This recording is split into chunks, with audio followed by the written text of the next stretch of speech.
I hate that. If I can turn it off, I will.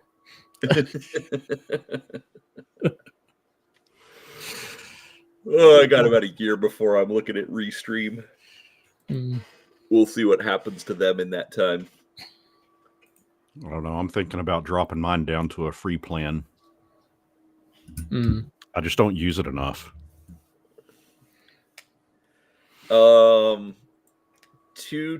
Two 2-hour live streams a week alone just like shoots the amount of time that you're using. I think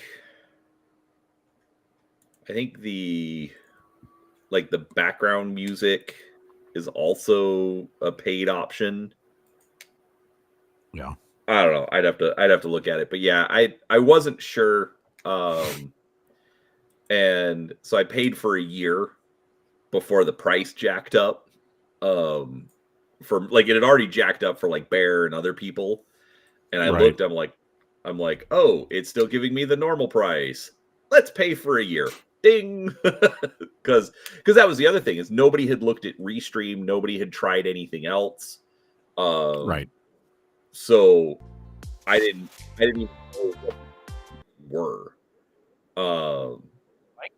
I thought that it was, what I can't remember what the other system was now. I mean, I used it only for like a year, and I still can't remember the name of it. So yeah, and so that's why for me, it was kind of a no-brainer, because it's just like, I don't know what everybody else is doing. I know I still kind of need a paid option, and I yeah, can get it at the quote unquote regular price. Because that's the other thing. So say 6 months from now, Restream jacks their price up to match StreamYard. right. Well, then it doesn't matter. So anyway, so I've got a year I've got a year before I have to make a decision. But Yeah, makes sense. I mean, I don't know. I'm halfway considering checking out like what T and Tori does with Discord and OBS. I know that Seraphis has kind of looked into it a little bit too. I mean, I like the ease of what StreamYard and Restream does. I mean, it's super easy. If I want to interview somebody, here, just take this link. You don't have to worry about, joining a Discord channel or coordinating anything like that. It's just here's a link, go to it, boom, you're ready to go. Yep. Yeah, and that's the other big thing for me, is because I don't do as many interviews as I would like to do, but being, having that option, literally, like you said, it's just the convenience for a guest. Yeah. All you need is a browser and this link. Yeah. And camera and and microphone, obviously. I think part of it is too that with the folks that hit my YouTube, I don't know that they are fully aware that I do live stream. Mm-hmm. And I don't know that, and I hate to use the word training, that I've got to train them to look for that kind of stuff. And I don't really know how it works. Like, for example, I'm subscribed to both of you, right? But when you guys jump on and do a live stream, I never get a notice for that, ever. But when Seraphis just puts a video out, or when you just put a video out, I get a notice for that. So it's like, I don't really understand how that side of YouTube works. And so I feel like when I do a live stream, that notice is not going out to folks. And I've heard that from all sorts of other YouTubers, that like YouTube won't, like, even if they're subscribed, even if they have notifications on, YouTube only really sends notifications out to like 20% of your subscribers. So again, and that's me kind of making up a number. I have no idea who gets notified. I do, Seraphis could post in your Discord that we're going live, and he on does. Wednesdays. He does. Okay. Oh, on Wednesdays. Yeah. So Yeah, I mean, and I'm happy for that to happen. You can jump in and post too. But one thing that I have noticed, like I'm looking in it right now. For example, I've got under self promotion. I I don't know how many people actually look at that and click those links. I do when I catch it, Right. but I don't know how many, actually actively use those kind of channels. I Um, have I haven't even joined your Discord yet. I kind of hate Discord. Like it's fine for one-on-one communication yeah, for people yeah. that I know but I don't know, so like we're not on Facebook or whatever, you know. But the application in general I despise. Well, I don't know. I think mine it's maintained pretty civil. I've been in a lot of other discords where it gets very toxic. And I don't know, for the most part, I mean, the folks that are in mine, I mean, we're all pretty civil. I mean, Oh, yeah, there are folks that have some certain definite opinions, but I don't personally, I don't feel that those opinions ever go so far past the line that it's like, okay, I got to step in and take care of this. I'm That's not not even happening. talking about the people. Just Oh, the okay. general application. Like okay, do you use Slack for work or something like it? We use, no, we use, Gmail's, little chat system. Okay, so right. Yeah, so which do they have a Discord like chat system or is it just like the old Sort like of. I mean, Facebook you Messenger can chat? add groups into that chat system, and it can be whoever you need in there. Okay, got it. So it's not like Discord. Anyway, so Yeah, Slack is like Discord but enterprise level. gotcha. Um and the problem is it's a live chat. So like especially in tech, everybody's using Discord or not Discord, but everybody's using Slack. And so I go and it's like I work at night. So I'm never on with anyone else. I'm never on with a Right, supervisor. right, And so it's like when I come on at 9:30 at night, I'm not reading the last right, 13, 14 hours of chat messages when it's 30 people online right. instead of the two of us at night, and Discord's the same thing. So I keep weird hours, and so then I wake up and it's like, oh well, let me scroll back through the conversation. Usually it's like, oh, I'll go into this channel. Yeah, I want to comment, and that otherwise And I then you hate it. realize, oh hell, that comment that I just commented on that came in like 18 hours ago. Yeah, exactly. Am I about to necro this conversation, or should I just let it go? Yeah, I get that. I get that. So in general, I hate Discord. That's why I don't join them all the time. You And know, I'm then starting to get that way with Discord because I was keeping pretty regular on like Discords like the Cypher Unlimited and stuff. And then it got to a point where like I missed a day or something, and then going back over everything I missed was just like right, but this is supposedly better than I mean, okay, it's better than a forum system because then you don't have to moderate the forums and you don't have to I mean you have to moderate to a degree, but you don't have to moderate the forums and then you don't have to manage software that's probably going to get hacked at some point. Right. I get that. But at least with a forum, I can go into the forum. I am interested in this topic. I will read these 4 pages worth of conversation on this topic. I don't have to pick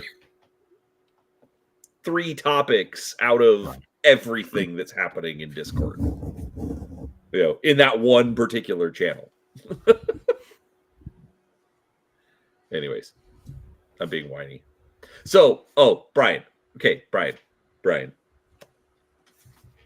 If you needed to find a table for psionic NPCs. Okay, no, this is an RPG table. What book would you look in? The Book of Psionics. Okay, you wouldn't look in the Psionic Races Handbook? No, I mean, I guess I'm talking like D&D stuff because that's the only psionics that I really am aware of. Right. No, this we're talking D&D here. We're talking D&D. Yeah, I mean, there's a book that came out for 2nd edition, had kind of that brown cover, gold lettering on the front cover. I think it was called something like the Complete Book of Psionics. What about for 3rd edition?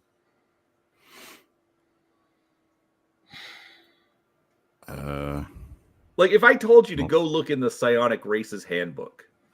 I guess I wasn't aware that there was a Psionic Races Handbook. Oh. How long would you spend trying to figure out if there was a Psionic Races Handbook? Well, start your timer.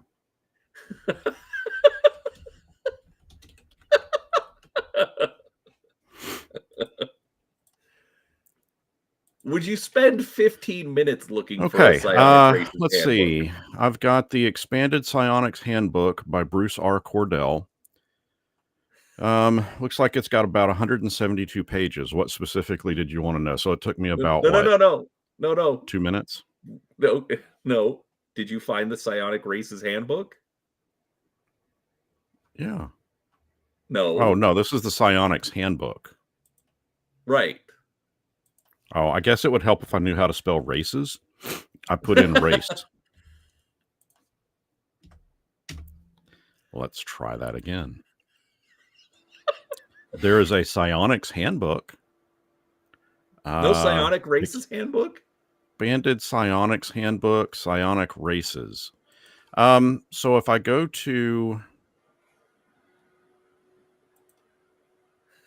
DM's this is getting Guild, better, Seraphis, just so you know. I feel like you're setting Seraphis up for a fall or something. There is a Psionics Races book in DM's Guild. So I mean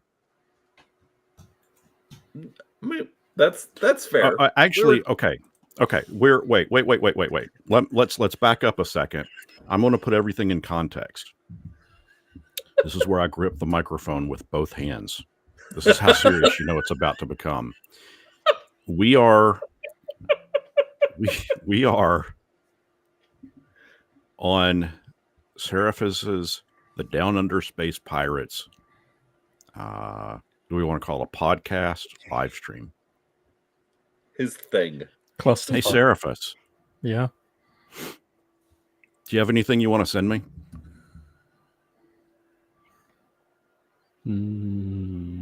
No. Okay. Well, then it might take a little longer to find this then. Okay. Okay. I'm gonna go ahead and I'm gonna stop this there just in the interest of conversation. So you know how Seraphis is a little bit grumpy about Artificer NPC stats being listed in the Sharn City of Towers source book for Eberron. I remember that conversation. Okay. Yeah.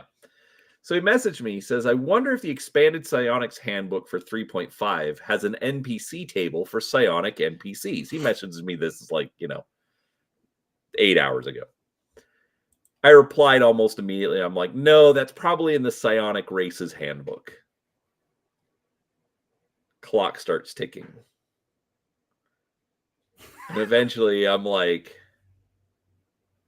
I should ask him if he's actually looking for this. Nah, I'm not going to ask. And then a few minutes later, there is no such book. Yes, I spent that whole time double checking.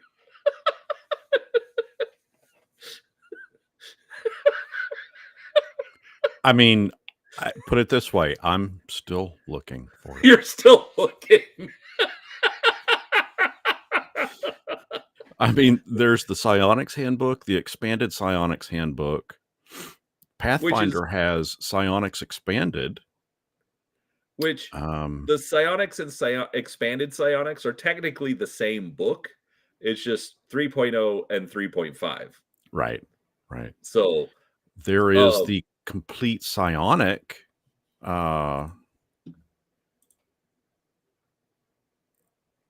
Let's see. There's the complete. This is for 3rd edition. Complete psionic, mastering the power of the mind.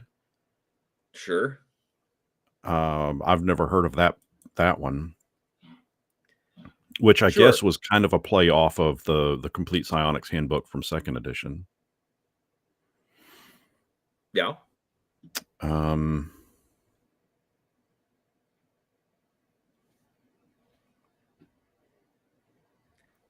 Yeah, needless to say, I trolled Seraphis last night, and it was glorious.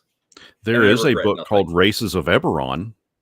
There is, but there is no Psionic Races Handbook. Okay, let me play around in Photoshop for a second. I'm going to preview. Let me play around in Photoshop for a second.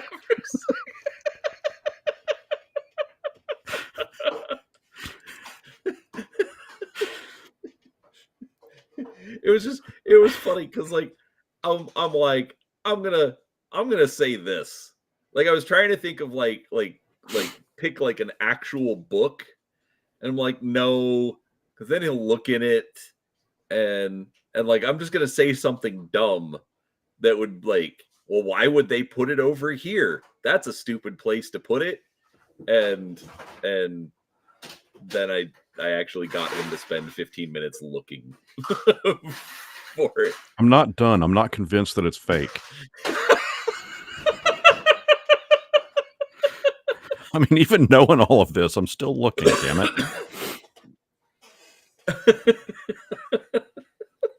I'm really kind of surprised how much material is actually out there for psionics. I mean, I know a lot of people really, really like it. Psionic is something that I have very rarely ever used in my systems or in my games. It pops up on occasion, but I don't think I've ever had a player actively want to play as someone with psionic powers. But why the hate for psionics? That's one thing that I don't have understand. A hate for it. No, but yeah, I'm just talking like in general, because like, is it because like my okay, like I always kind of thought of it was more along the lines of just like another variant of magic. So why does it matter? I think that for the most part, I mean, and I don't really fall into this because, you know, again, I don't use it not by choice or by, you know, hatred of the concept or anything. It just I don't know. We just haven't run into a situation where my players have wanted it. But I think a lot of folks, a lot of DMs just dislike it because it adds another layer of mechanics to the game. And so, I mean, honestly, if you have a character that's, you know, fairly high enough level that's using psionics, there's not much out there that's resistant to stuff like, you know, to some of the capabilities that that are in, you know, that come along with the access to psionics. Sure. And that's fair. I mean, I could see that being a complaint because it's like, okay, well, I have like there's resistance to magic or resistance to fire or whatever. But right. If it's like, oh, it's a psychic ability, and they're like, okay, you know, gonna ignore all of these other, you know, doodads and abilities. Yeah, I mean, like for example, here's one it's called Mental Pinnacle. It's 6th level for sorcerer or wizard. It's 1 standard action, lasts for 1 round. For a brief time, you can reach out or lash out, is what it says. Lash out at your enemies using only the power of your mind. You gain +4 enhancement bonus to intelligence and wisdom, 3 power points per caster level, and access to the following powers. Mind Thrust, you can deal 1d10 damage. Ego Whip, you can deal 1d4 charisma damage. So I'm going to hit you and reduce your charisma by 1d4. Plus, you're going to be dazed for a round. Psionic Blast, you can stun creatures in a 30-foot cone for 1 round. you can brutally crush your subject's mental essence, reducing the subject to -1 hit points. I mean, that's pretty brutal. And that's a psionic power or a magic spell? No, it's a spell, but it's a psionic spell, more or less. I Sure. mean, Right. that's But it's technically classed as magic. yes, it's classified as a spell, yeah. Right. No, I don't know. Like I said, I just usually hear about the hate for psionics, but I don't not hate it. having. I mean, I don't hate it at all. I think it's a cool concept, but I'll be honest with you, all things considered, if somebody came up to me and said, "Okay, Brian, would you rather play as a psionicist or as a chronomancer?" I'm going to pick a chronomancer every time. I just think that's a cool concept for a character. And just being able to manipulate, time and space. I don't know. I think that's kind of cool. Okay, Doctor. But they're both on par. To me, they're both on par from a power standpoint. I've never had anybody play as a chronomancer either. Sure. Welcome back, Snoopy.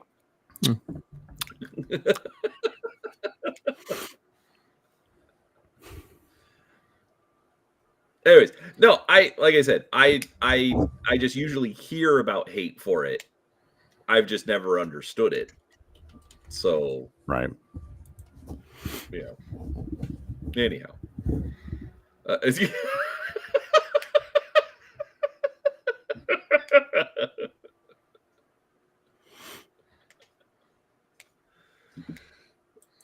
And we have a guest. We do? Well, I mean, somebody in chat. Galaxy Fox. What's up, Galaxy? Galaxy Hey, Galaxy. Yeah, I just had to go put Battlecorn back to bed, so. Are we being too loud? No, I got the headphones in, so. No, she just tends to wake up during the night. I get that. As young kids are wont to do. I can take a Benadryl that's supposed to knock you out and make you sleep, and I still wake up 2 hours after I've taken one.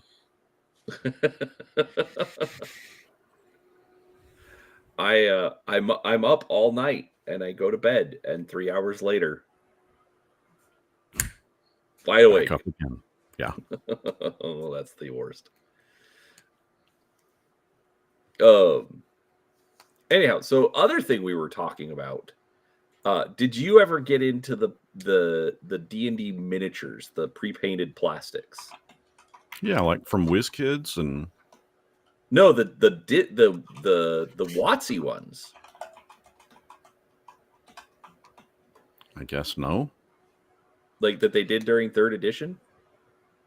No, I guess not. So when I had the game store, I mean, everything, the miniatures were like Raupartha, all the old classic. This was still back when it was all lead miniatures, When did you own a game store? Late 90s, early 2000s. Okay. And oddly enough, it was called Game Masters. But yeah, I mean, it was like the old Raupartha metal miniatures, and of course we had walls of 40K fantasy, that kind of stuff. Sure. And then I guess around, was it 97 that 3rd edition, 98 that 3rd edition came out? 2000. Was it 2000? Okay. Mm-hmm. We closed the store in 2000, late 2001. And from that point, I kind of got out of playing D&D. So I guess I at that point didn't have much interest in the miniatures or the game or anything like that. And it really wasn't until about, Honestly, I guess it really wasn't until about 5th edition came out that I started kind of getting back into it. Okay. And so, I mean, that was about, 10 years ago. Got it. So you kind of skipped 3rd edition and 4th edition. No, I played 3rd edition pretty heavily. I had a lot of the books, but 4th edition I skipped completely. I mean, I checked it out. I did pick up the book and look at it, and I was like, what the fuck is this? I couldn't make heads or tails out of it because, I mean, it was just, what? Right. Well, It I was do so hear some drastically people. different. I do hear some people really like the skirmish system. So some Oh, people there are are, looking at don't 4th get me edition. wrong. Yeah, there are certainly elements in 4th edition that are really, really cool. You know, I do love the whole bloodied concept. Hmm. And I'm happy, very happy to see that 5.5 is bringing that back. What was But that again?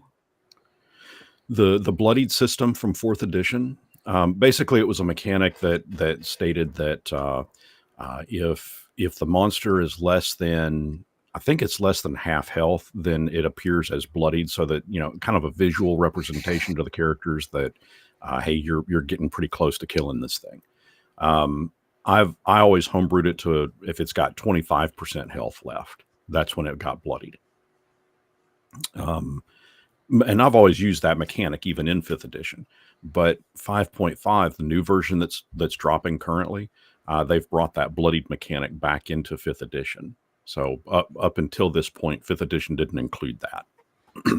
And what was the effect of it? Like, it was just a visual representation to the characters that, hey, this monster is close to death. That's all. So no lowered armor class or no.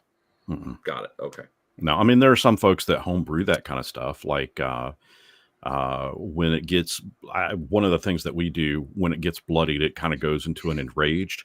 So it adds like an extra die to its attack rolls. You know, it does a little bit more damage. Got it. I mean, that's homebrew stuff there. But there's some other stuff from 4th edition that I like too. Sure. I mean, I have it. I played it a little bit while I was working at a game store. Like we would, like I would work. I think it was Thursday nights, and so then after the store closed, like the owner would actually come down, and we had a couple other guys, and we did it for a couple of months. Didn't last long, like, you know, most of the games I've been involved in apparently. But yeah, no, I didn't have any issues with it, and especially if you want a combat system that is more robust, we'll say, Mm-hmm. you know, as opposed to Theater of the Mind or what, like, because that's the thing. I mean, you can, like, Theater of the Mind doesn't work as well for like a lot of the cool abilities, you know, like, right, you know, getting advantage or, you know, flanking, things like right. that, you know, which mechanically there are good reasons for stuff like that, but it just sucks if you're not actually using the miniatures. So I don't know. I didn't hate it. I just didn't end up playing it very much. Yeah, I mean, Theater of the Mind really worked, I think, really, really well with other games. Not so much with D&D. I mean, it does work with D&D, but for us, I think we were able to pull it off a lot better with like games like Vampire the Masquerade or Werewolf, mainly because, you know, D&D is, you know, it's all fantasy. You know, it takes place in kind of this Tolkien type fantasy medieval world, whereas our vampire games, werewolf games, took place in current day, current times. So it was easy for us to open the imagination up and visualize mentally. Okay, so you're going down the highway in a car. You get to White Station. You turn. You're following the bad guy. He takes a left in his car, and it's a Monte Carlo, a 1989 Monte Carlo, green paint. You know, and it's easy to visualize that because, you know, we were using actual locations in Memphis, which is where, you know, in town. And so I think Theater of the Mind really worked well for that game because, like I said, I mean, it was, you know, taking place in a setting that we knew. Right. Yeah, and like the few times that I played World of Darkness, we did the same kind of thing. It was always set in Phoenix. Yeah. You know, so Yeah, totally Seraphis, get did that. you ever play Vampire or Werewolf or any of the White Wolf games? World of Darkness, yes. Yeah, that's what I mean. World of Darkness, sorry. Yeah. I was a mage. We I played mage. In a mostly vampire game. Yeah. It was I only amusing. played New World of Darkness. Brian's like, I think I need to leave.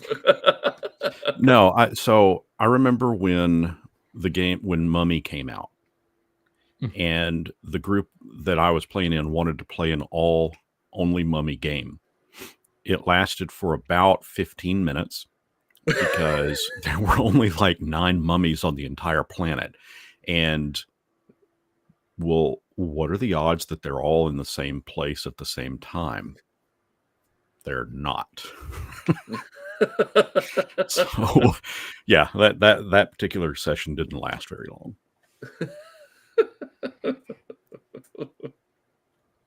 Wraith, that was a good one. I liked that. Didn't play that one. I liked Werewolf mostly because you weren't, well, in my opinion, you weren't a bad guy. You know, like everyone wanted to play vampire. It's like I don't want to be a vampire. You know. Well, I don't think being a vampire, I don't think that was necessarily made you a bad guy either. I mean, we had a mage. We had mages in ours, and we would have the mage would conjure blood for the vampire. So the vampire never actually had to go out and murder anybody. He did, or I did, but I didn't have to. I don't think that necessarily made me evil. No, I have an aversion to playing the bad guy, and to me, a vampire is a bad guy. You know. Nah. So in our game, we had, I want to say 3, but I think it was 4 vampires, 1 werewolf, a human hunter, and a mage. And the hunter be killing everyone. So the hunter, for all intents and purposes, thought I was also a human, and the werewolf was a human too, but had some weird, like, dog, huge mutton chops. No, had some dog quirks about him, basically.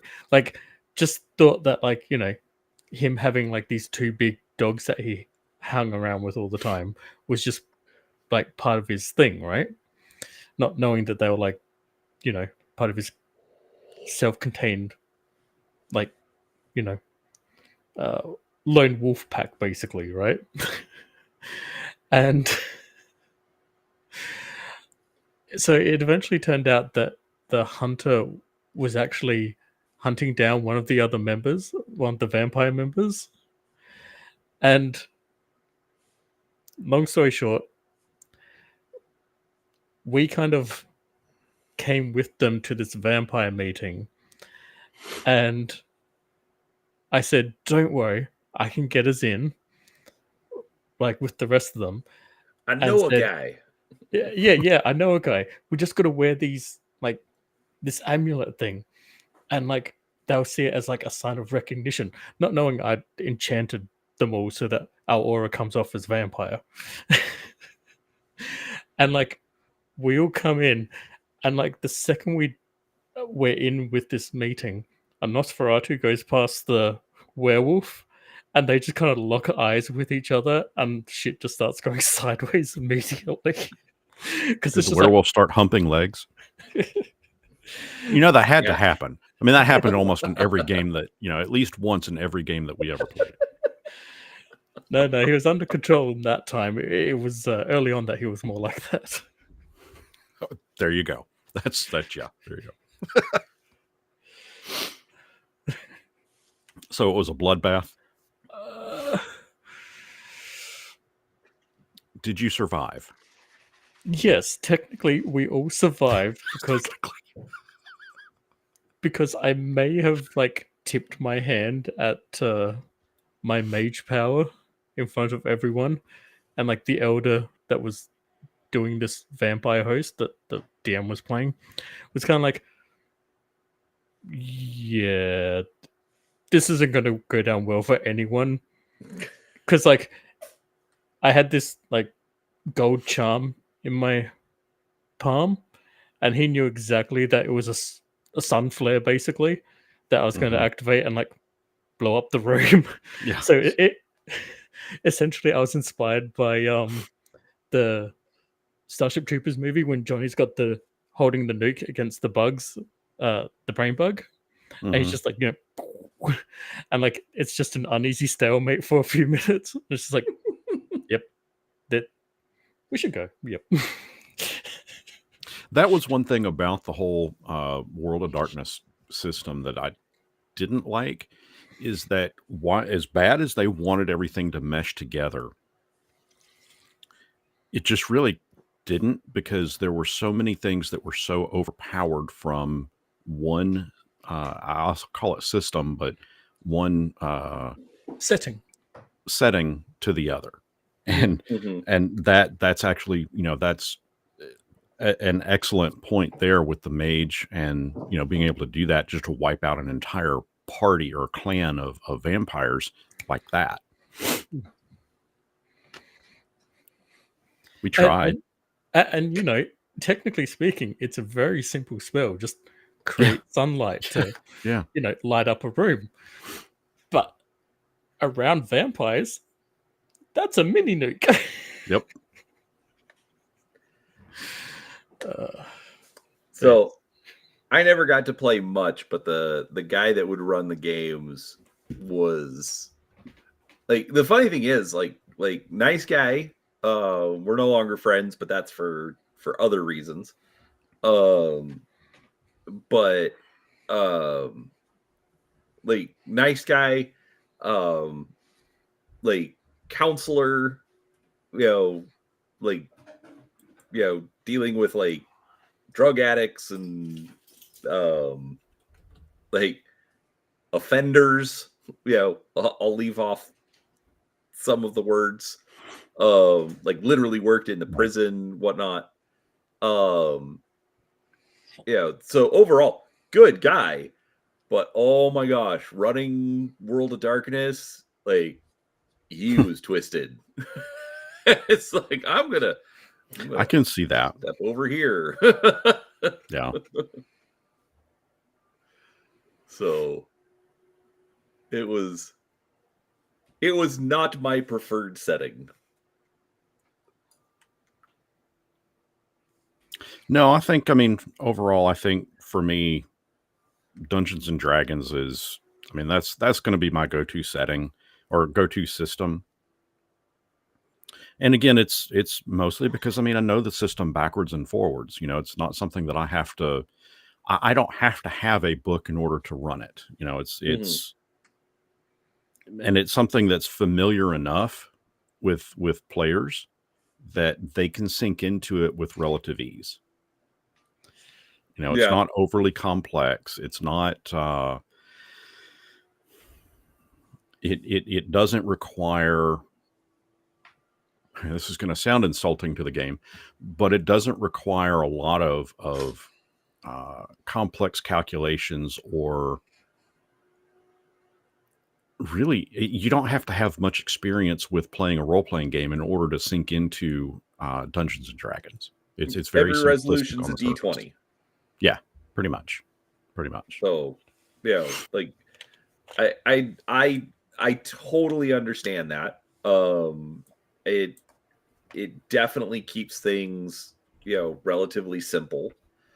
For me, my biggest hang up on Dungeons and Dragons is just the fantasy setting, because I prefer my, laser guns and starships. Sure. But I mean, I get the especially this is what I'm familiar with. I mean, that's one of the issues with pretty much everything. So if somebody wanted to play as a coven of witches in your starship and laser gun game, would you let them? I Oh, mean, Doctor Who did it. What if they wanted to sing a song? Doctor Who did it. About the power of one, Yeah. the power of two, and the power of many. Yes. And that's where we're ending the stream tonight, apparently.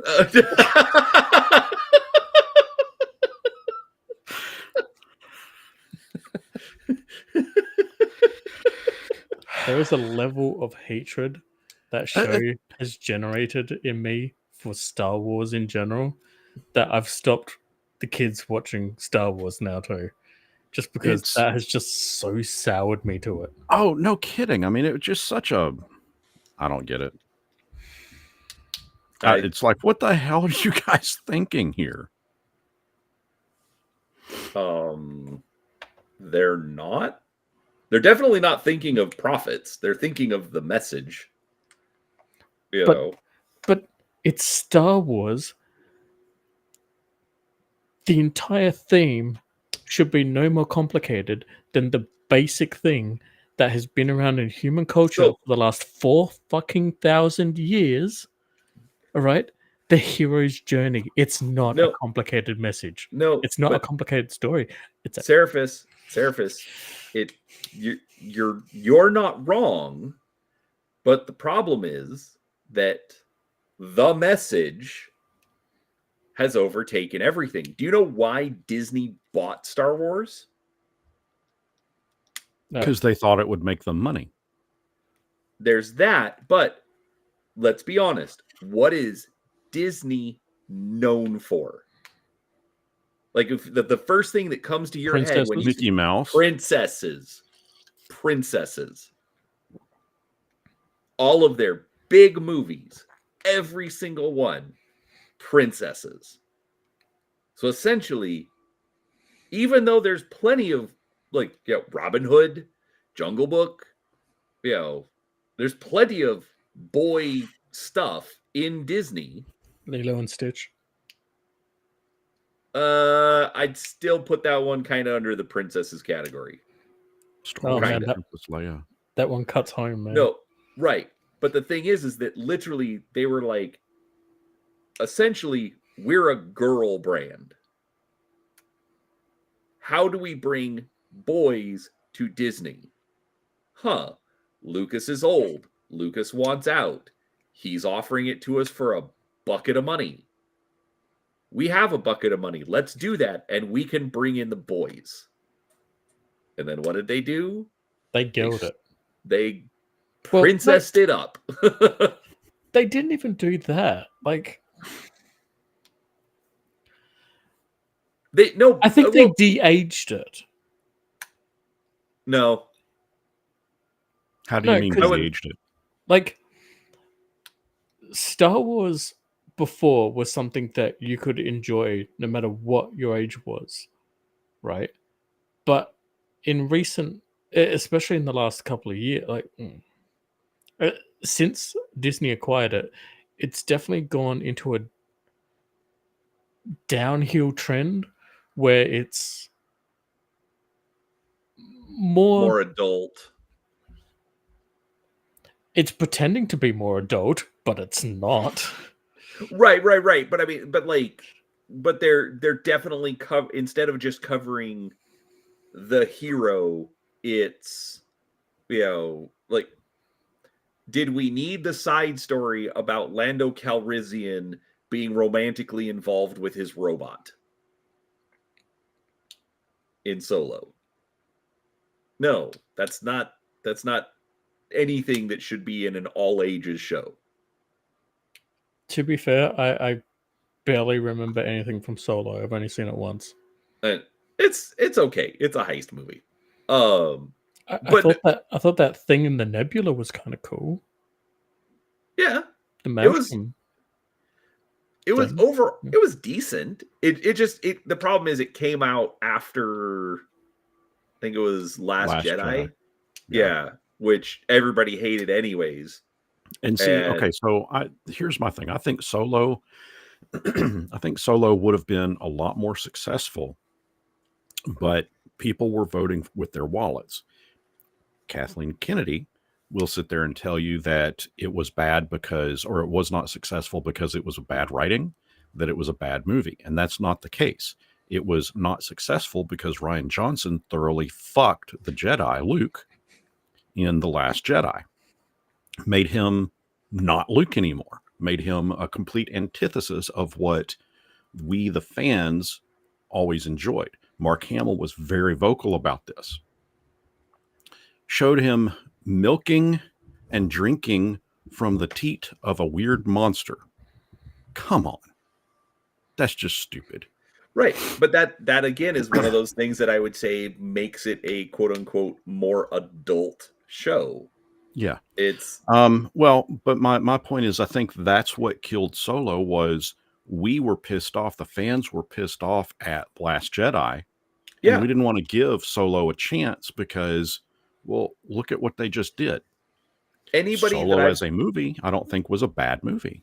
It wasn't. Anybody I've talked to, like after the fact, that has finally gone and seen it, nobody's like, "Oh my gosh, that was amazing." Like I actually agree with the honest trailer about it. You know, it's the origin movie for all of Han Solo's stuff. You know, because if you think about it, in that movie, it's how does he get the Falcon? How does he get the fuzzy dice in the in the rear view mirror on the Falcon? How does he get his blaster? How does it's how does he get Chewbacca? All how of does these how things. does the Falcon get the navigation system? Right. So so anybody I've talked to, like that's the biggest complaint I've heard about it. But everybody I've talked to is like, yeah, it was decent, it was fun, I'll go watch it occasionally. But yeah, but that's the thing is it was supposed to be the Disney boy brand. Same thing with Marvel. They got Marvel and they got Star Wars, literally to bring in the boys. And then they just Marvel worked for a bit. Well, that's because they already Marvel already had, hey, here is our plan.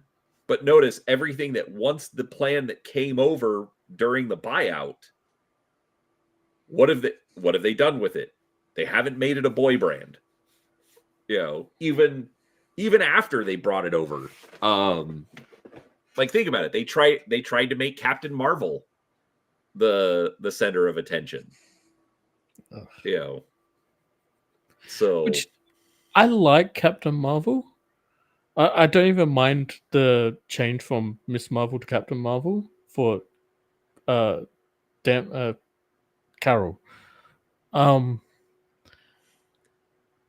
But the movies aren't good. Right. And see, okay, I think, and I would like to say, I think that is probably the biggest element out there.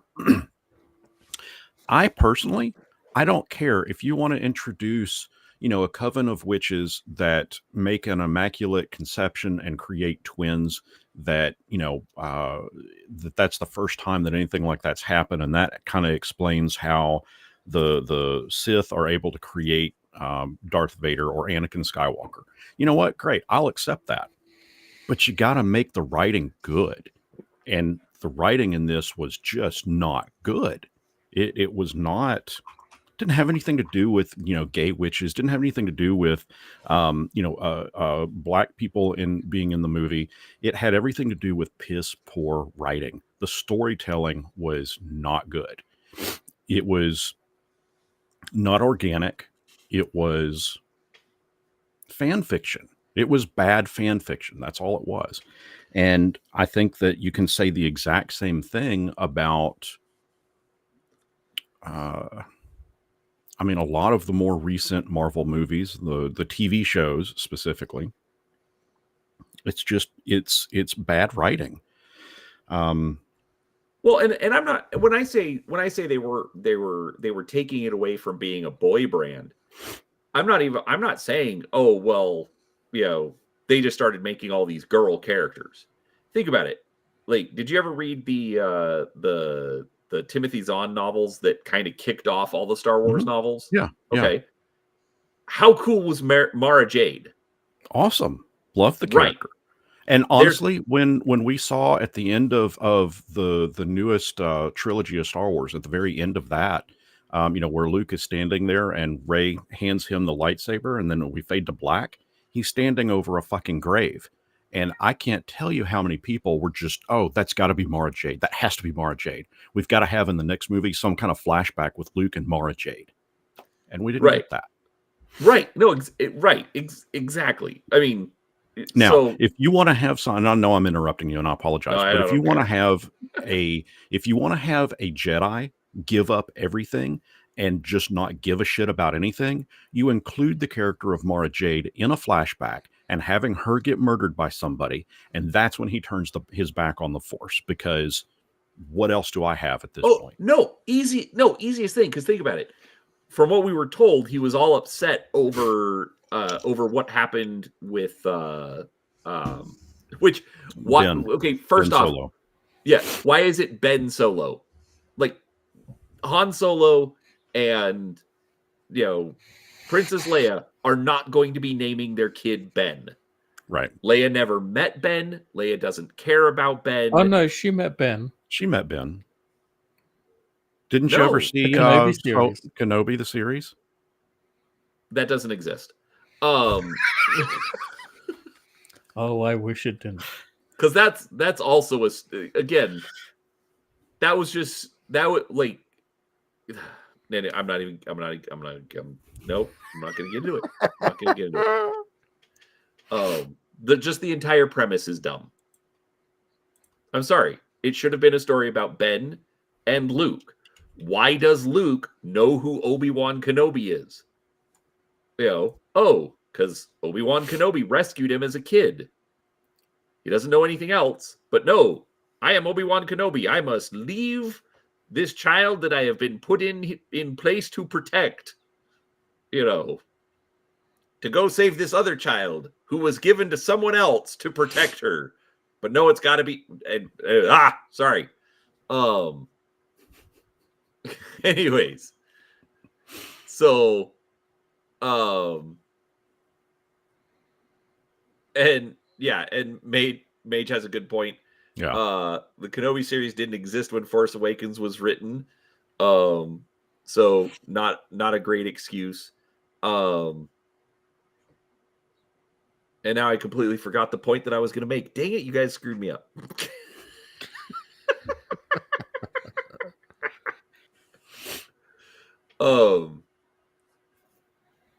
What was I trying? Oh, what was the point I was going to make? Quick, someone who's had rest, remind that him. We should have, honestly, what we really should have had, a Michael Myers versus the Cenobites movie. Damn it, why could we not have gotten that? I've never watched Hellraiser, and I didn't care for Halloween. Blasphemy. I don't like scary movies.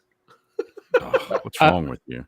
I still think we should have had a Freddy versus Jason versus Ash. Yeah. Oh, and just have that Ash. That would be fun. And just have Ash just destroy everything. That would be great. But yeah, I like your idea of that was the point I was making. Leia never met Ben, so there's no reason for her to name her kid Ben. That was just stupid. But have the Kylo Ren kill Mara Jade, and that's what makes Luke give everything up. That would have been great. But of course, no, they didn't do that. Because also, let's not forget, they took 20 plus years of Star Wars novels and just yeeted them all out the airlock because, it's ours now. Yeah. So we're just going to get rid of all of this. Yeah. Anyhow. Mike Myers versus the Cinnamon Bites. Yeah, me and my daughter just got finished. So we're trying to watch a horror movie every night this month, and so we watched the Rob Zombie Halloween, and then we watched the second one. And I told her, so the second one, it's bad. It's really, really bad. First one was good. Second one, it's bad. Wait, the second Rob Zombie Halloween? Yeah, Halloween 2. Yeah. Oh, I didn't know. Wait, so is this different from the Michael Myers Halloween? No, it's still Michael Myers. So it was how still is Michael Rob Zombie Myers, involved? Well, he wrote it. Oh, he did a remake. okay. He did a remake of the Halloween movies with Michael Myers. Got it. Yeah. Again, I don't watch scary movies, so you're missing out. Well, then you definitely don't need to watch The Terrifier. I wouldn't watch that just based on the name. Oh, that's the one with Art the Clown. Yep. Yeah. And I just straight up admit I'm a bit of a wuss. I'm not even gonna lie. Just nope. I'm fascinated with the special effects. And I think it goes all the way back to watching the original Dawn of the Dead, in the one that took place in the mall that came out in the late 70s. And I don't know, somehow at that point when I saw that movie, I somehow saw like a behind the scenes of it and how they actually made some of the special effects from it. And it just has always fascinated me. Like, they take corn syrup and mix in red food coloring, and that's your blood. And it's like, whoa, that's I could do that at home. That's awesome. It looks so real. It's weird. I wonder if I could prank my mom with this. You know what I mean? It's just, I don't know, something about that just be pissed at you wasting her corn syrup. Yeah, well, that did happen, yes. And then somehow I think the cat got in it, and then it got tracked all over the house. I mean, I'm trying to remember from years and years back, but I'm pretty sure that happened. And so I probably spent the next week trying to clean up little sticky paw prints all over the house.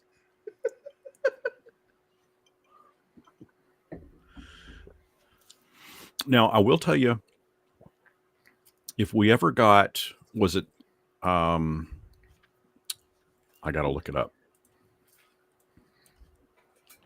There was a book that came out for Star Wars that I have always wanted to see turned into a movie. That it was written by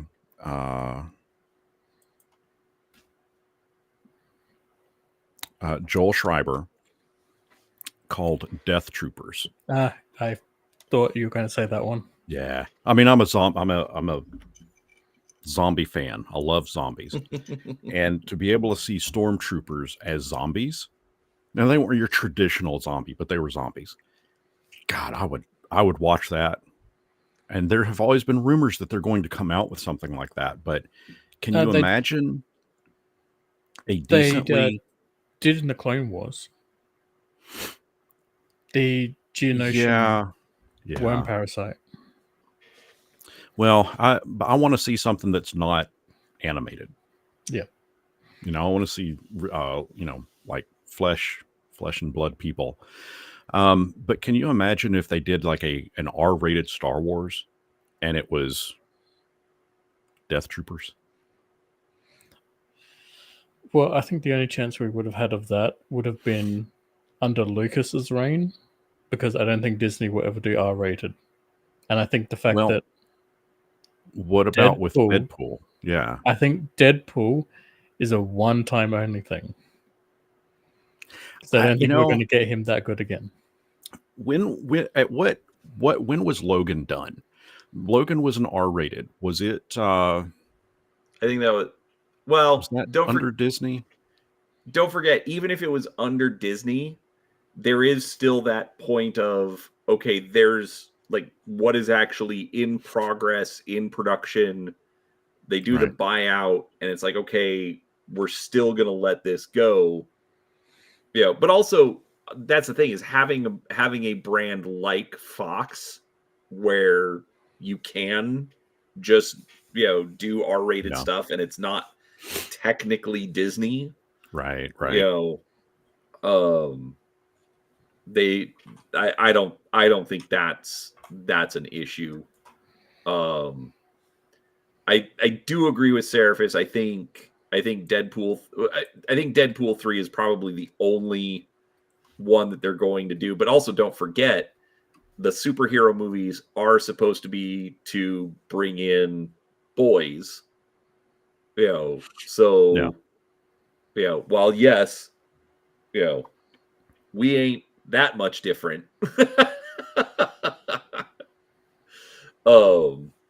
Their target demographic is definitely, the under 18 crowd. So Logan was 2017. It was still under Fox. Okay. I couldn't remember. Yeah. And I mean, I do remember that movie was not super successful. I mean, it was successful, but not in as far as popularity, and I don't remember people talking about it for years and years after it came out. I always liked it, but it was also because I'd read the comics growing up, and I read Old Man Logan, and I just thought it was a neat concept. A little bit different than what we got in the movie, from the comic book, but the essence was still there.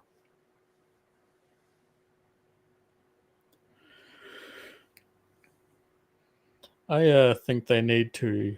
Well, I think they should have.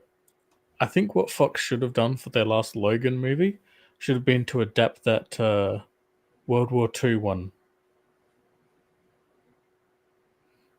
The one where it's practically a silent comic, except, in terms of Wolverine. And, not spoiler, basically, he's in a World War II prison camp of the Axis powers. And a new commandant takes over the prison because the old one committed suicide. And it turns out Logan is essentially scaring the commandants to death, and that's how they keep going through commandants, because they keep trying to kill him, and then he just keeps coming back.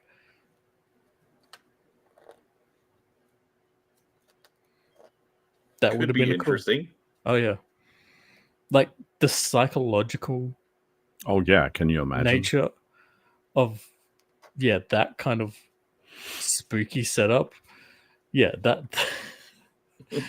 I would have really enjoyed something like that. But I mean, that's more of a horror thing, and I don't think a lot of modern audiences like psychological stuff like that. At least it doesn't seem like it nowadays. I would like to see something that's well written. There's so much stuff out there that just gets a green light, and you're sitting there watching it, and it's like, what? Who in their right mind thought that this was going to be a good movie? On that note, if anyone ever wants to look up a good movie to watch The Man from Earth. It's a very good movie. I've never heard of that one. It is amazing, and you're going to recognize a bunch of Star Trek actors in it. Okay. Yeah. What year did it come out? 60s or 70s? 2007. Oh, okay. They also had a sequel to it. Holocene. Yeah, and then they also had a brief TV show that lasted it didn't last very long. I haven't seen that one. Oh man, now I've got to look shit up. Yeah. Yeah, it's got a lot of famous people in it, like John Billingsley was in it. Tony Todd, the guy that played the original Candyman, was in it. Ellen Crawford. Yeah. Art. Crap. What's his name? Sorry. Yeah, the guy who played Art Jenkins, William Catt. He was originally going to be Luke Skywalker, but he dropped out, and then Mark Hamill got it. I think that's funny. Yeah. So there was. Yeah. So Holocene was the sequel. Then.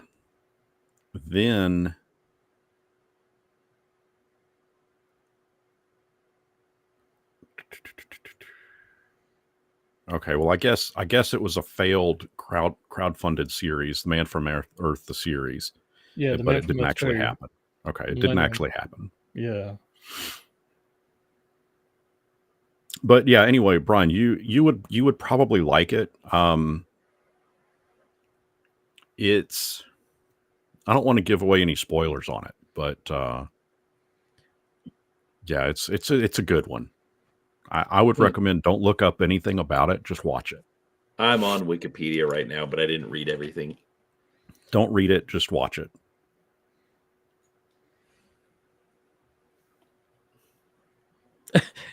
Yes, he got to be the greatest American hero. Yeah. Which the show really does not hold up, but man, do I have good memories of it as a kid.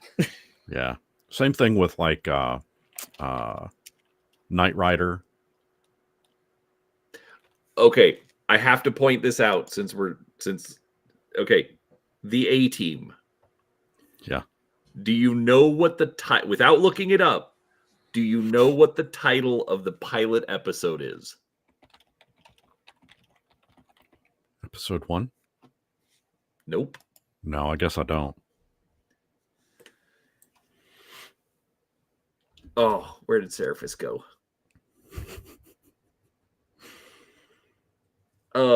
Child again. Okay. Well, okay. Are you still here, or is I'm still here for a little bit. What's up? okay? So, the first episode of the A-Team was titled Mexican Sleigh Ride, SLAY. And it deals with drug dealers in Mexico. It was so It was a over the different top time in the 80s. ridiculous. I know, and it was amazing. And evidently, episode 2, the second episode, was aptly called Episode 2.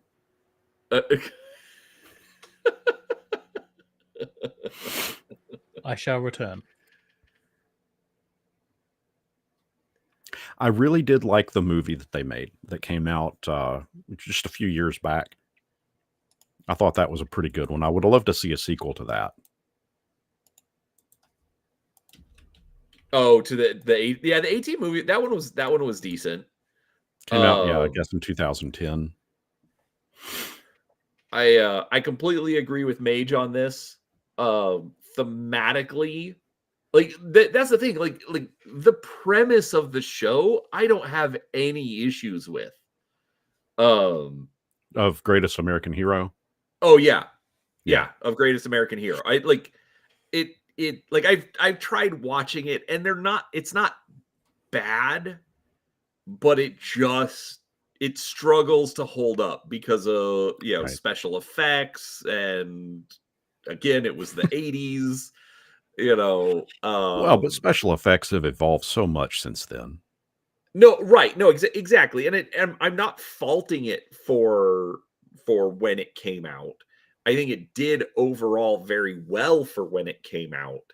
I'm just saying, like it would have benefited from more modern technology and modern storytelling.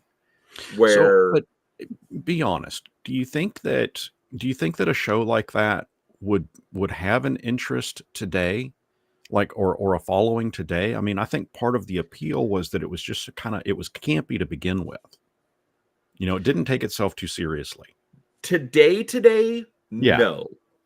Had they done it like, say, around the time of like Heroes, okay, when that came out, yeah, I think I would have appreciated it then, because like I've always been into superheroes, so I would have gravitated towards it anyways. But when I say like modern storytelling, like think about it. The premise was he doesn't have the instruction booklet, so he doesn't know how the suit works, and they just kind of used it as a trope in the show. Whereas I think if they'd had more modern storytelling where they were willing to say, okay, we're going to take a season and we're going to tell you a story across the season. Yeah. And see, that kind of thing didn't really exist back then. No, exactly. Yeah. That's why I'm not faulting it for what it is. I follow you. It's just harder to go back and watch. There are old TV shows that I can go and watch, and I don't mind the episodic nature. Some of them just don't hold up.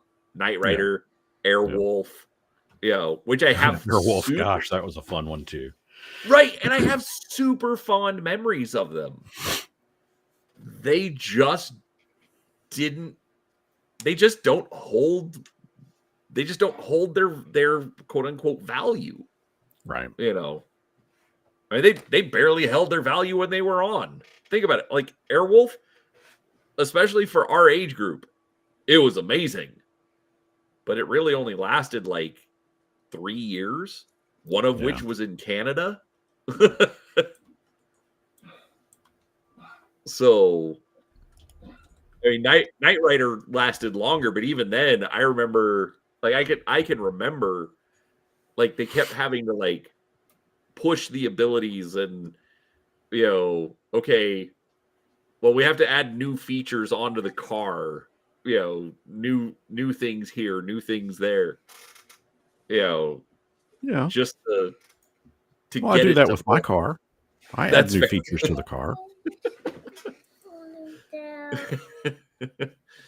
Mage, I sat and watched the opening sequence though, because I thought the music was the coolest, and then promptly lost interest in the show. And dude, the Airwolf theme is still awesome. Yeah, I mean, I always liked shows that did like an overarching storyline. Like X-Files was one of them. They had their Monster of the Week shows, but they also, in some of those, they would throw little nuggets of the overall arcing show, or the storyline rather. Right, and then every like 5 or 6 episodes, like it was dedicated to the story. Right. And I liked that. Twin Peaks was another one that came out in the 80s that late 80s, early 90s, that of course that was purely story driven. If you missed one episode, you were screwed. You had no way of knowing what was going to happen, right, or what had happened. Yeah, I mean, and I miss shows like that. I don't know that there's really any out there today that are following that formula. And I'm not going to count stuff like Agatha All Along or any of those Disney shows, or Kenobi or anything. I'm not going to consider stuff like that. That's all specialty product geared towards one specific audience. And I'm talking like, and of course, I guess X-Files was kind of geared towards a specific audience, but I think that's something that appealed to a much broader range of people. Well, but it's also different because think about it. Everything is pushed so much more for streaming. Yeah. So it's like that's actually one thing that I do think is a big problem. Like we've lost those cultural touchstones. Like Netflix, it's like blah. Yeah. Here's a season, and everybody watches it in 3 days. Right. And then they're done. There's nobody, the as they would call it, sitting around the water cooler and talking about, the latest episode and then trying to work out the theories before the next episode comes out. That's all gone now. You don't really have that anymore. Right. Now now we have a similar talk, but it's between seasons. Unfortunately, we'll take Stranger Things. When did Stranger Things last come out? Isn't it done, or are they doing one more season? They're doing one more. They're doing a season 5. But season 4, I haven't even watched season 4. I don't think I've watched season 3. I don't think I've watched season 2. they're good, but yeah, I mean, there's such a gap between the seasons that it's like, I think that's part 2022 of was what season keeps it. 4. Yeah. So, here we are. The final season, which will be season 5, comes out next year, 2025. So you got a 3-year Right. gap between the seasons. And I think that's the same issue that happened with Game of Thrones is there was such a gap between the seasons that people lost interest. Well, and of course they also had some really bad writing there in the final season of it. Right. And I think there've been a few streaming channels that have actually gone, which I think is actually better. I mean, monetarily it's better. Because that's the other thing. It's like, oh, here, we're gonna release everything today, all 12, 13 episodes, whatever. And so you pay for 1 month, you knock it all out, and then you're done. Yeah. But now they're I know Amazon's doing it with Rings of Power, even though I'm not watching it. Yeah, I don't care anything about it. Right, but at least what they're doing, it's like, oh, if you want to watch Rings of Power, cool, we're gonna release well, Rings of Power or Reacher or whatever. Yeah. It's like, okay, here's a new episode. Come back next week and you can watch a new episode. Now, I love the fact that I can watch it on my schedule. I don't have to record it. I don't have to, be awake at the right time. Again, I have a stupid sleep schedule. So I think that's a better option, because then on top of that, so if you're going to do a 13 episode show, okay, you're going to get 3 months of people paying, right? Because they want to watch it when it's coming out. So well, and that's what I think HBO is doing with Penguin right now, and that's a great series. I mean, we've gotten 3 or 4 episodes in. I can't remember which, if it's 3 or 4 episodes. Newest one comes out tonight, but but that's what they do is they release it weekly on Sundays. And, I mean, it's me, my wife, and my daughter. We'll sit there and pop some popcorn and drink whatever we're going to drink and watch it. Mm-hmm. And it's fun for an hour. It's something that we actually can look forward to. And I don't know. I mean, I enjoy that because, one, it's sharing time with family, but we're also being entertained by something that's in front of us. And I think that when you do a mass dump of a series on Netflix, I don't have an issue with it, because I mean, we'll still binge watch all of that. We'll do that over a weekend. But shit, when you've got 8 episodes that are an hour each, that chews up an entire day. And I really should be outside cutting the grass, or fixing the broken leaky pipe under the house, or whatever. Right. Yeah, no, exactly. I completely agree. Yeah. And I mean, because that's the other thing. It's easy enough. It's easy to schedule, an hour Sunday night before everybody goes back to work or school or whatever, and we can watch. This is the family show, but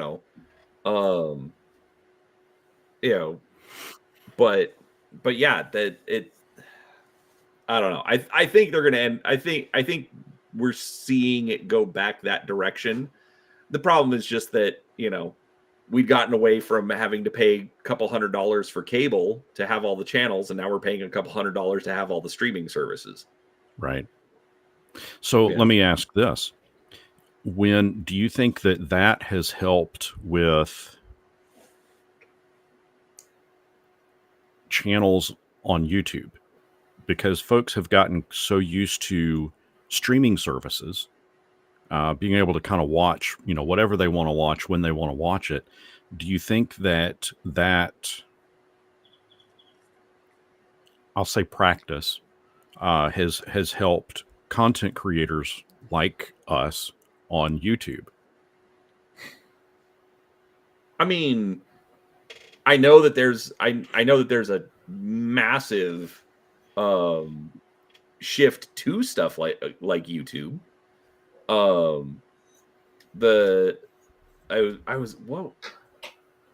was watching something, and they were talking about how like kids they were talking about how Hulu is basically keeping Disney alive. Or Disney Plus. I think it was just about Okay. Disney Plus. Because like the only shows, according to Nielsen, that are on the rankings, like that Disney owns, are all under Hulu. They're not under Disney Plus.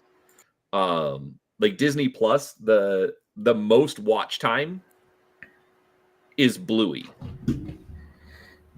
You get that for free here.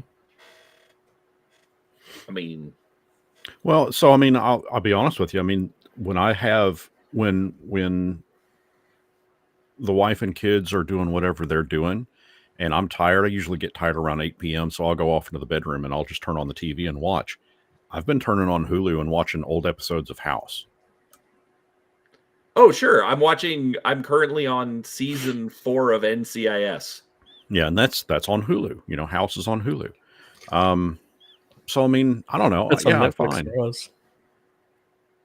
It's right. Well, so anyway, House is on Netflix for us. Yeah.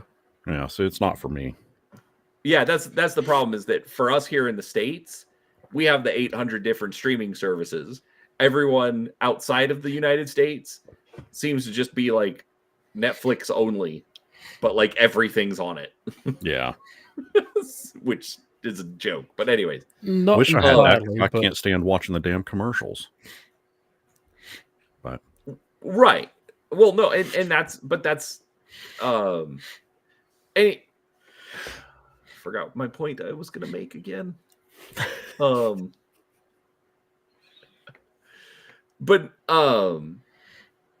yeah, okay, no. So they were saying that like that Nielsen was also showing that like YouTube has massive numbers, especially for the youth demographic. They're not watching the television shows. They're not watching stuff like that. So it is streaming has absolutely changed how television and entertainment is consumed. Especially being able to go back and watch old stuff. Mage is rewatching Breaking Bad and Downton Abbey. Downton Abbey, which is absolutely amazing. Not gonna lie, I'll admit it. Watched it multiple times. More of a Bridgerton person myself. A Bridgerton person? Yes. Yeah. I like the more historically accurate. Like Highlander, the TV series? Yes. Actually, no, I never watched that. What? Really? I did. I did. That was a good one. I think it was because Highlander 2 was so bad that I didn't want to watch the TV show. Oh, that's fair. Oh, Highlander 2 was bad. Oh, that was so bad. It was. I had to hunt down a copy of Highlander 2 to finally see it, because I'd seen Highlander 1 and Highlander 3, and then Highlander the series, because that's all that was kind of out at the time, and I could never find Highlander 2. And when I finally watched it, yeah. Yeah, it kind of took a very hard left turn. Like, wait, they're aliens? What? Yeah. It was just like, That's why I'm like, nope. There's only one Highlander movie. See, And yes, what? Sean Connery is a Spaniard. The part that gets me is what were they on, and how And why did the didn't rest they of us share? get them? Yeah. Why didn't they share? Yeah.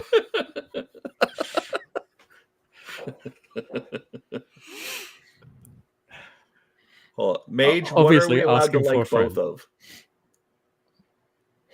of? I'm guessing Bridgerton and Downton Abbey. I mean, that's fair. I don't know. I haven't watched Bridgerton, but I've just like the screenshots. It was just like, what? And I no. Okay. Did you ever watch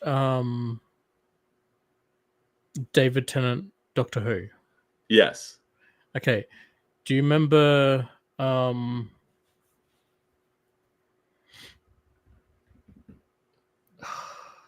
Yes. No. The second assistant. I'm trying to remember her name. Donna? No, the one before that. After Rose. Oh, I liked her. Yeah. I liked her. Do you remember her mum in that show? She popped up several times. And real quick, you're talking about the black girl, right? Yep. Yes, I don't remember her name, but I liked her, and she's very pretty. Yeah. So her mum is also in Downton Abbey as well. The woman who Martha played her mum in that. Martha Jones. That's it. Yeah. She's also the woman who played Martha's mum is also in Downton Abbey. She is without a doubt my favorite character in that show. Who was the mom? I can't pronounce the name.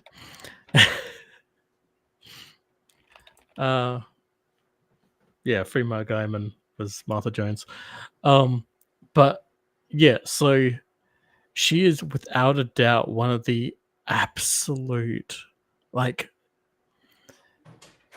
if you want to see someone get taken down, like, emotionally and socially with like a one-liner burn, she is amazing in that show. And like the fact that she has like the ear of the queen and also all the noble families as well, it's absolutely hilarious. So yeah, without a doubt, that like that's what hooked me into Bridgerton was seeing her like just kind of make a one-liner comment that just like broke someone, and I'm just like, I must continue watching this show now.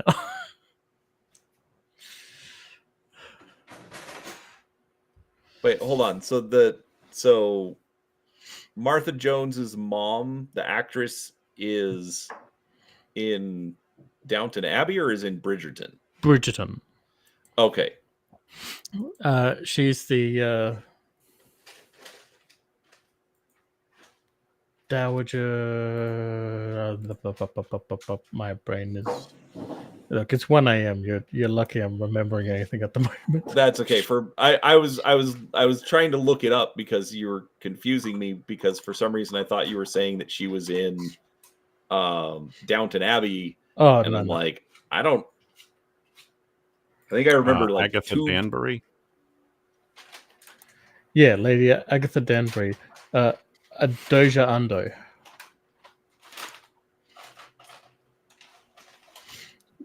Yeah, the Dowager Danbury.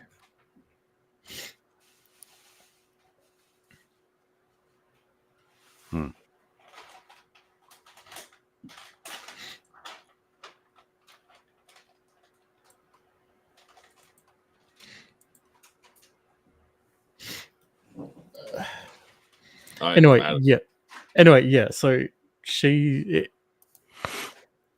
without a doubt, like, yeah, watch for her because she is absolutely hilarious.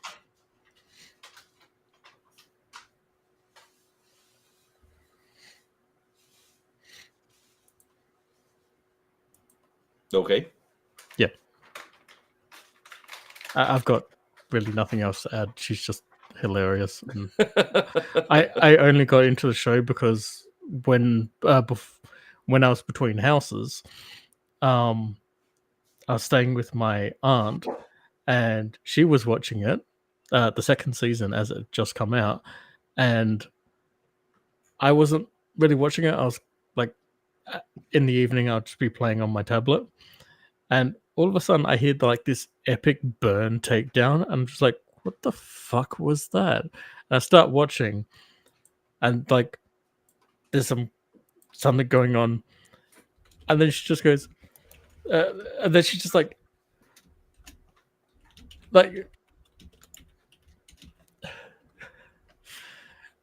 she basically does like the 18th century version of you have a small penis and then turns around and walks out. Like with the air of confidence, like she's just like smushed this person into her ass and then ripped a massive fart. That's the kind of air she said this and then left with. Like, I mean, let's be honest. That kind of an insult is best accompanied by a mic drop. Yeah, and she is notoriously good at doing those in Bridgerton. She is just amazing. But yeah, so okay, yeah, that's my recommendation for why I even watched Bridgerton to begin with. Hey, you don't have to justify much. When you do, we'll make sure to let you know when.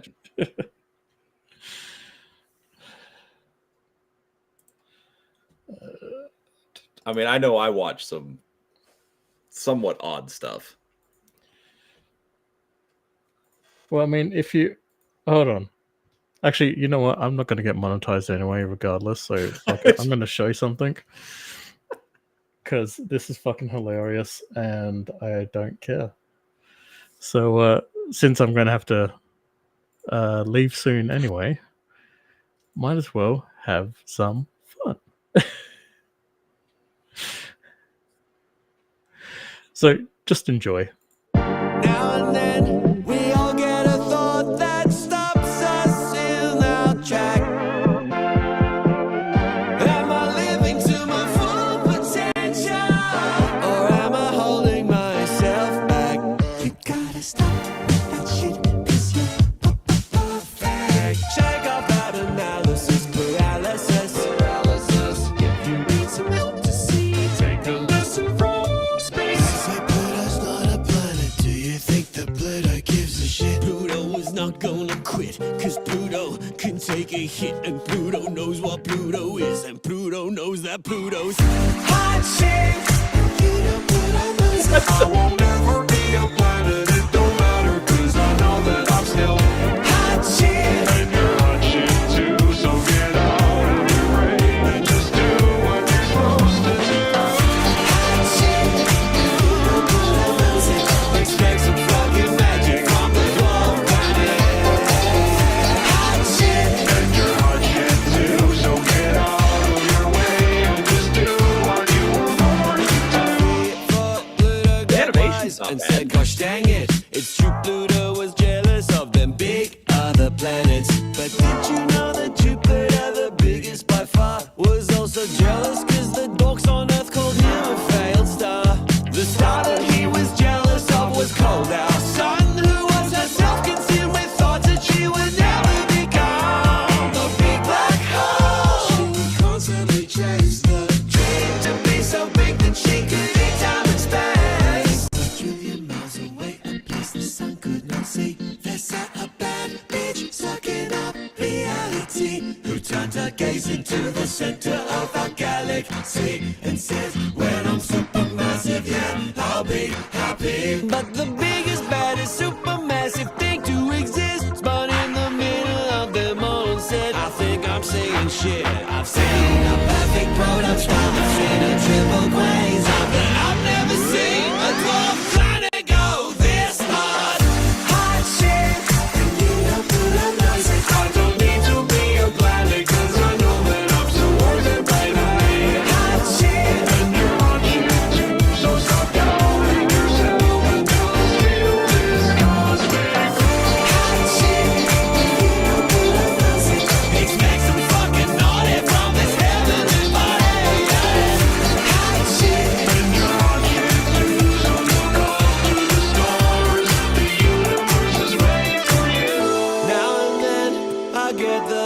thinking about space too much.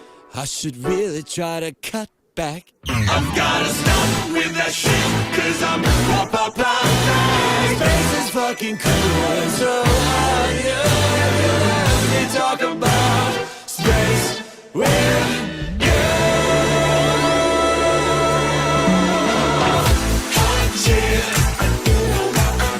I won't ever be an astronaut, but I'm still hot like Haley's Comet.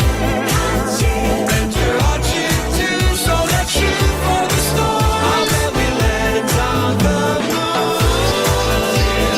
Do you like my space metaphor? Would you like to know what I use it for? To prove to you that you are hot shit too. Now get out of my room and show this planet what hot shit do. Hot shit.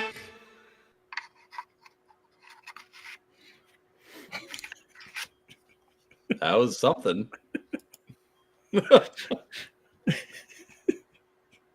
Hold on, let me turn my volume back up.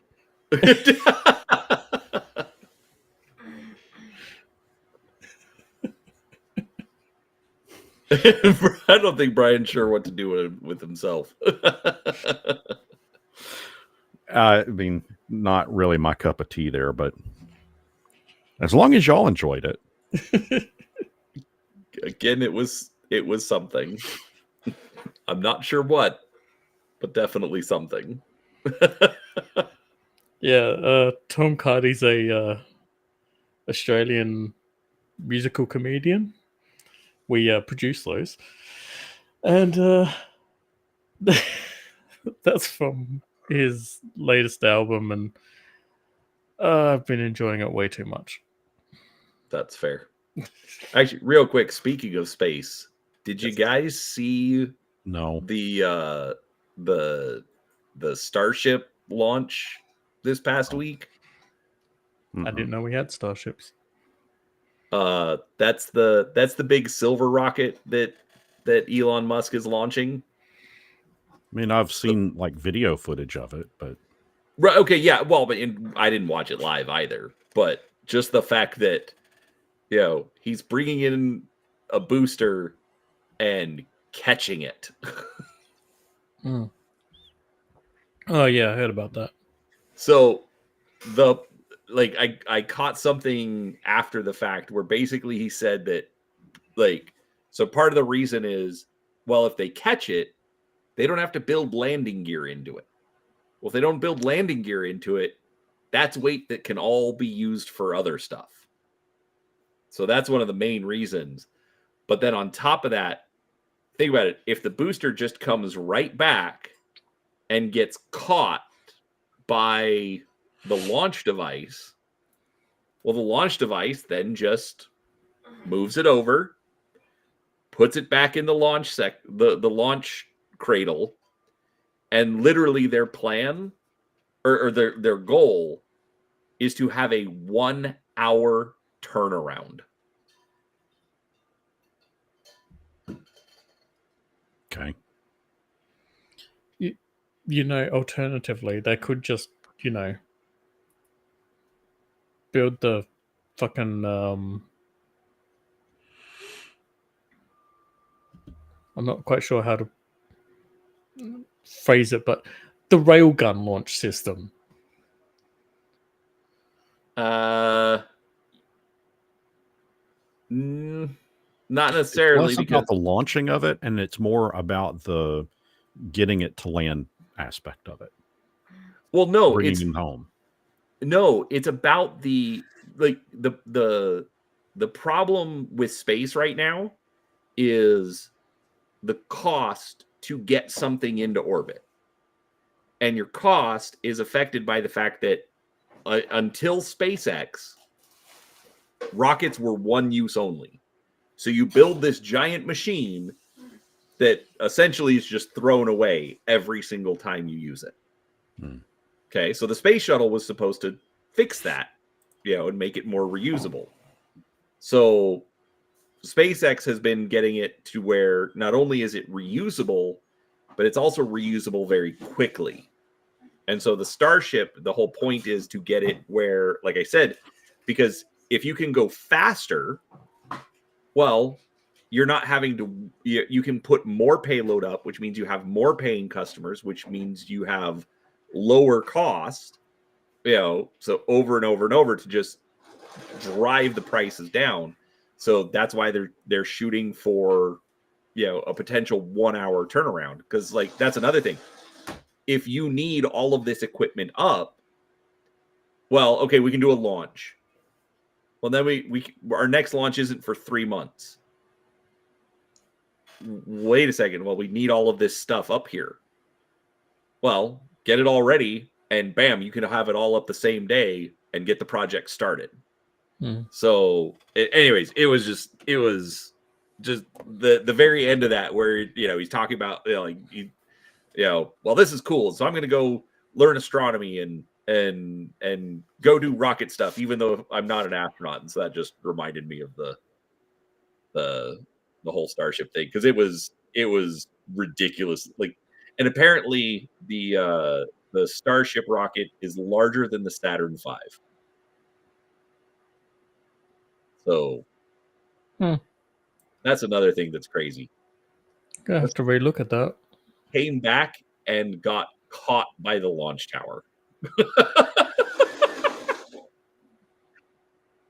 So anyhow, I think Seraphis is dying. Yes. But What else is new?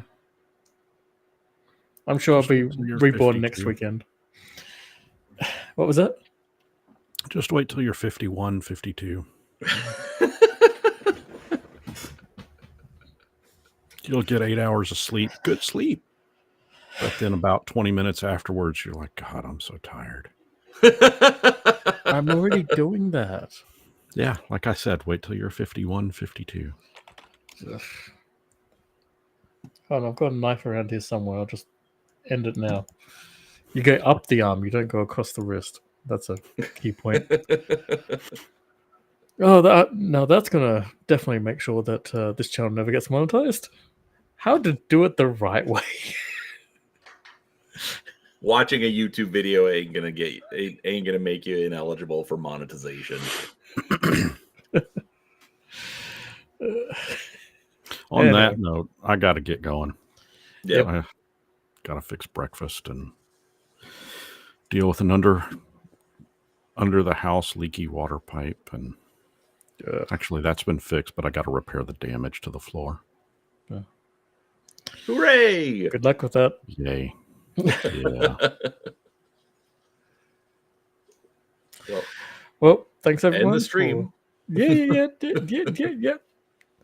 Thanks everyone for watching our pre-show, and I hope you enjoy the show to come. I am Seraphis, and I'm joined by Brian and Brian. Both